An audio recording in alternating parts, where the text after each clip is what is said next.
நல்லோம் நல்ல குணமதிக மான்மருவனை கோபுரத்தில் விற்றிருக்கும் செல்வ கணபதிய கைதொழுதேன் காப்புதாமே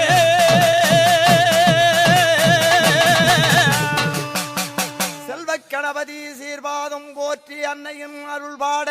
எனக்கு அருகே துணை இருக்க வருவாயே